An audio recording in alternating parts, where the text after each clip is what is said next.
Picture the last car dealership you drove past. Big glass showroom, flags snapping in the wind, maybe an inflatable gorilla wearing sunglasses for some reason. It looks like a business built entirely on vibes and balloon animals. But here is something that might blow your mind. The average dealership does something like $60 million a year in total sales. Not the mega group with 15 locations. One store, one patch of asphalt with some flags on it is quietly out-earning most companies you will ever work for in your life. So today, we are opening the hood on how a car dealership actually makes money, why it is a way stranger business than it looks, and why, despite what half the internet insists, dealerships are not going anywhere anytime soon. Let's start with a question you have probably never asked. Why do dealerships even exist? Why can't Ford just sell you a truck directly, the way Nike sells you a pair of shoes? The answer is not really economics, it is law. Every state has laws that prohibit auto manufacturers from selling vehicles directly to customers, and many require that all new cars go through franchise dealers. These laws mostly got written in the early to mid-20th century, when manufacturers leaned on independent dealers to do all the expensive, unglamorous work of stocking, showing, financing, and repairing cars in every town in the country. And dealers wanted legal protection, so a manufacturer could not simply open a store next door and squeeze them out once the relationship had served its purpose. Today, they essentially guarantee that a licensed, independently owned business has to sit between you and the factory, whether you like it or not. That is exactly why Tesla had to fight state by state just to sell cars out of a mall kiosk, and why the National Automobile Dealers Association sued Volkswagen and its new brand Scout Motors in February 2025 over Scout's direct sales plans. Economists who study these laws have argued they meaningfully inflate the price of a new car, with one frequently cited study estimating the combined effect of these state restrictions raised new car prices by about 9%. Dealers, understandably, tell the story differently. They'll point out that having an actual local business with a service bay and a human being to yell at when something breaks is worth paying for. Whichever side you find more convincing, the legal structure is the reason this entire industry looks the way it does. And it is the reason there are nearly 17,000 franchised light vehicle dealers in the country, moving over $1.3 trillion in combined sales a year. And that legal structure has created a second, quieter trend worth knowing about: consolidation. Because franchise laws make it hard to just open a brand new store from scratch, the fastest way to grow is to buy an existing one, which is exactly what giant publicly traded groups like AutoNation, Lithia, and Group 1 have been doing for the last 2 decades, gobbling up individual, family-owned rooftops, one acquisition at a time. So that friendly local dealership with the owner's name on the sign might still look like a mom-and-pop operation, but there is a real chance its financial statements roll up into a corporation trading on the New York Stock Exchange. So if you own one of those 17,000 stores, or you work for the corporation that now owns thousands of them, how do you actually make your money? Most people assume it is the cars sitting out front. It is mostly not the cars. A dealership is really 4 separate little businesses wearing one big trench coat. New vehicle sales, used vehicle sales, finance and insurance, and service and parts.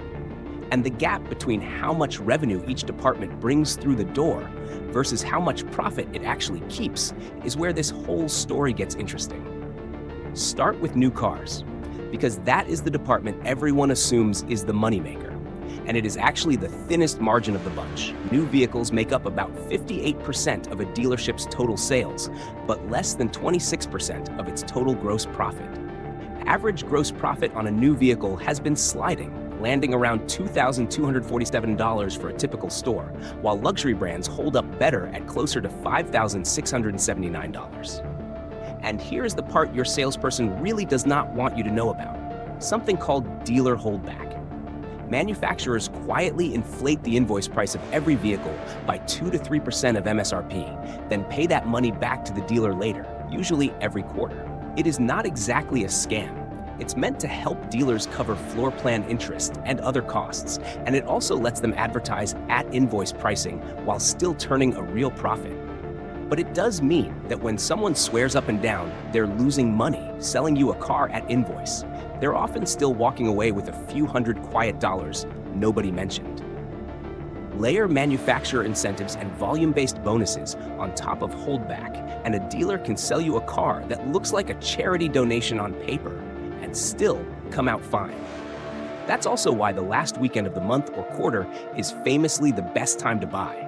Dealers chasing a volume bonus will happily eat a thin front-end deal to hit the number that unlocks a much bigger manufacturer check. Used cars are, on paper, a slightly better business, with recent gross profits running around $1,668 per vehicle, though margins have compressed to about 5.4%, down from 7.3% back in 2019. But it's also the Wild West corner of the dealership. Every used car is a one of one. No two 5-year-old Camrys with 40,000 miles are exactly alike, so pricing one correctly depends entirely on how well the dealer bought it in the first place. Get the purchase price wrong, or let the car sit too long, and that so-called profit center quietly turns into a depreciating anchor, racking up floor plan interest every day it fails to sell. Now here's where the real money actually hides. Finance and insurance, known inside the business as the F&I office. Conveniently, the little room you get walked into right after you've already agreed on a price and your guard is completely down. Dollar for dollar, this is the highest margin department in the building. Publicly traded dealer groups have been pulling in around $2,534 in gross profit per vehicle just from F&I, up over 5% from a year earlier.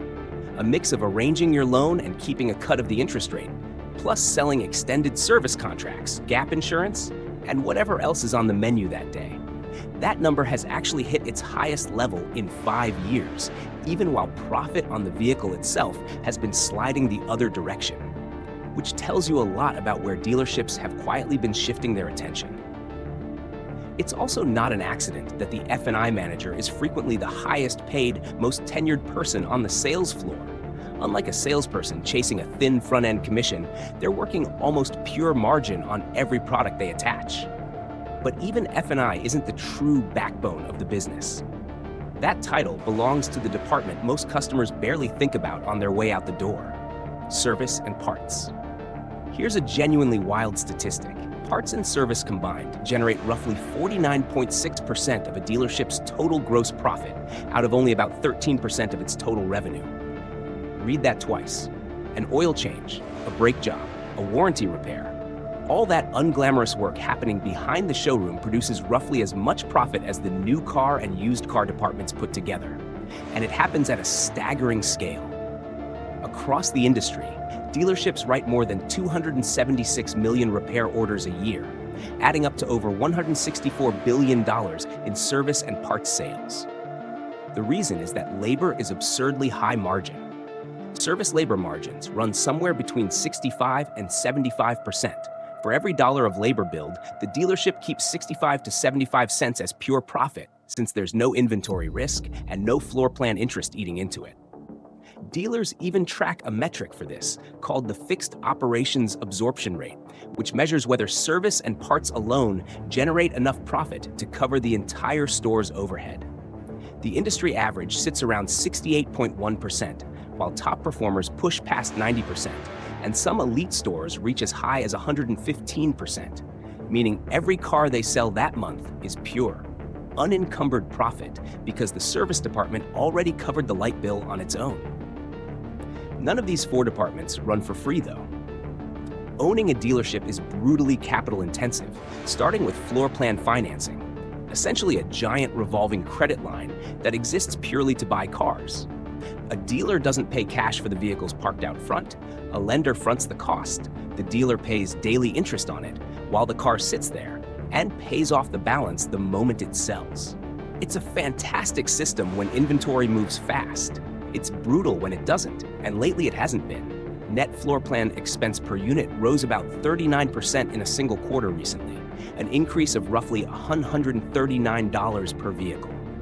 Stack that on top of real estate, showroom costs, service bays, marketing, and a payroll that can run into the millions annually. And you start to understand why. Even with for-profit centers running simultaneously, the average dealership's net profit margin lands around 1 to 2% of total sales. On a $10,000 transaction, that's roughly $100 to $200 of true bottom-line profit. This is an enormous business built on a razor-thin margin, which is exactly why volume and those recurring service and F&I dollars matter so much more to survival than any single sale. So what does it cost to buy into this business yourself? Think bigger than a small business loan. Total acquisition costs range from around $2 million for a small independent dealer to over $50 million for a luxury franchise operation. And a huge chunk of that price, typically 30 to 70%, isn't for the building or the cars at all. It's something dealers call blue sky, the intangible value of the franchise rights, customer relationships, and earning power. Blue sky is calculated by taking the dealership's pre-tax income and multiplying it by a blue sky multiple, which can range anywhere from 2 to 9 times earnings. And for a red-hot brand like Toyota, that multiple has climbed from around 5.5x a decade ago to roughly 7.63x today. In plain English, some of the most valuable real estate in American retail isn't the showroom floor. It's the manufacturer's logo bolted above the door. And if you built one from the ground up instead of buying an existing one, you'd still be writing enormous checks before a single customer walked in. Just the construction, equipment, and signage for a new store can run close to $1 million in upfront capital, on top of nearly another $1 million in cash needed on day one to cover payroll and overhead. And none of that even includes the inventory itself, which gets handled through floor plan financing rather than your own cash. Because no dealer, however wealthy, is paying out of pocket for a few hundred vehicles at once. So the next time you drive past one of those flag-covered lots with the inflatable gorilla out front, look at it a little differently. It's not really a place that sells cars. It's a small financial institution wearing a car lot as a costume, one that makes a little money selling you the vehicle, considerably more money financing and insuring it. And honestly, the most dependable money of all, keeping the lights on long after you've driven away. And as long as state law keeps a licensed middleman standing between you and the factory, that lot with the flags and the gorilla is going to keep quietly doing $60 million a year, whether the comment section thinks dealerships deserve to exist or not. Multiply that by 17,000 stores across the country, and you start to see why an industry most people associate with pushy salesmen and inflatable gorillas is actually moving well over $1 trillion a year, one oil change and one extended warranty at a time. If you found this video valuable, leave a like, subscribe, and comment below which business you want me to cover next.